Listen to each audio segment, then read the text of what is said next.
Capital in the Morning with Renee and McBool. We've got in studio this morning none other than the Deputy President of the Republic of Kenya. Be still my beating heart. I'm over here feeling like I need to keep curtsying, like over and over and over. Good morning, DP. Good morning to you, Renee. How are you? To be honest, I am a bit flustered, but that will calm down. I keep it real. Sorry. How are you? I'm good. And yourself? Oh, excellent. How about this guy, McBool? I am fantastic. Has it got anything to do with the bull or something? Good to see you. Thank you. Let's get right into it. Yesterday, we were all out demonstrating My Dress, My Choice. But it was a bit more than a demonstration of dress and choice. It was more a demonstration of insecurity. And that's like a big thing in Kenya today. Of course, in the time that your government has been in power, we've seen some of the major and very, very unfortunate incidences going on in this country, all the way from Westgate to Lamu to Mpeketoni to Kapedo. To now what seems to be the wanton, very low level but very worrying and very scary insecurity in the cities and in the countryside. Insecurity. Has it gone out of control now? Well, let me say first, Renee, that our position as government is we expect every citizen to respect the rights of others.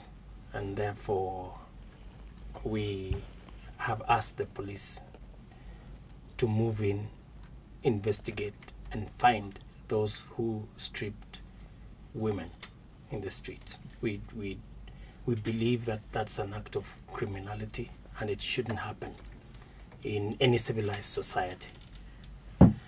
Insecurity is, yes, a challenge to us as a country. But let me take you back a bit. If you look at the kind of investment that we have put in the security sector, you cannot imagine what would have happened if we hadn't done that. Because in the history of our country, the police have not been given the kind of transport infrastructure that we have set up for them. In 1 year, we managed to get 1,300 vehicles for the police. This has never happened since independence.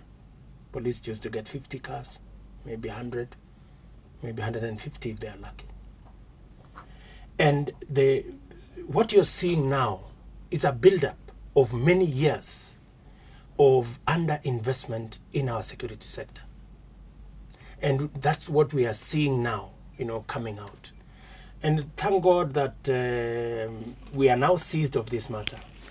We are making the necessary investment, the necessary decisions, and putting the reforms in place that would actually not only manage or turn around the security situation in the country, but actually put Kenya on a path to prosperity.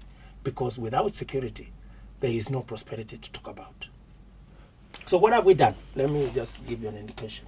Number one, the police, our security agents, our security men and women could hardly move. They could hardly discharge their responsibility because they were immobile. So we have decided to put in place mobility for our policemen and women. We purchased 1,300 vehicles last year. We have 1,500 vehicles this year.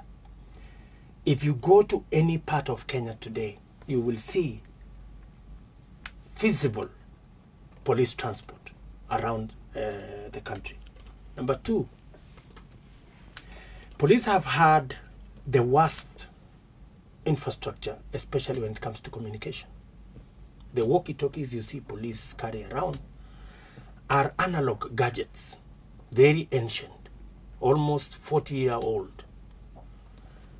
We have now worked with Safaricom to update and bring and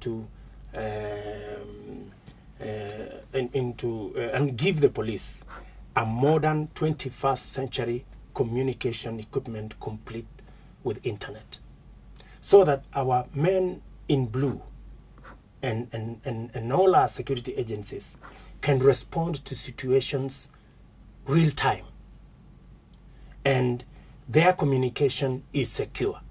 Unfortunately, some of the time because of the analog nature of the gadgets they are using at the moment, even crooks listen in.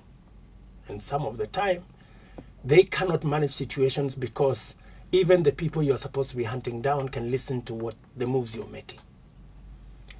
Number two. Number three, we also realize that they do a job on behalf of millions of us.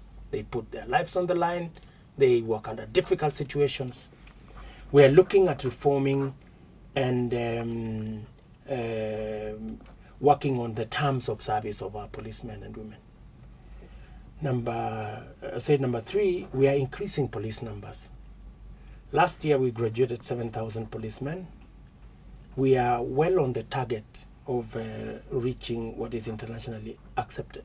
So this year, the challenges you've seen, we are recruiting 10,000 policemen and women. Next year, we intend to recruit another 10,000 when we overcome the challenges that are there in court. We have also rolled in group personal, an insurance scheme, let me put it, for the police. We are spending almost 2 billion shillings to make sure that the men in blue, the women in blue, their families are safe. Even as they discharge their responsibilities, they have a fallback. Like those who are affected in Kapedo are covered. Their families will be taken care of. They can do this better. And lastly, we are giving them equipment, modern equipment. We have a few aircrafts for them, body armor, better training, an whole array of things that we are doing to improve our security sector. We are also ensuring, putting in place mechanisms to ensure that police action is intelligence-led. It's not by guesswork. It's not what somebody thinks. We are creating the synergy that is necessary between what police does and the synergy and synchrony with intelligence. And we are putting all that together. Lastly, we are also enhancing the cooperation between all sectors of our security. I find some people say, why is the army involved? You ask yourself, why not?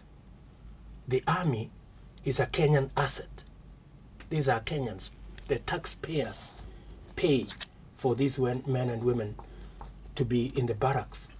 If we have a situation in the country and we need to mobilize every resource, the same way we ask every citizen to know their neighbor under the Nyumakumi initiative.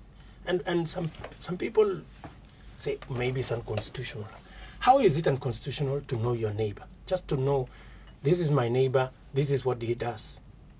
The same way we mobilize every Kenyan is the same way as government we must mobilize every asset that we have as a nation when it comes to matters of ensuring that we are all safe.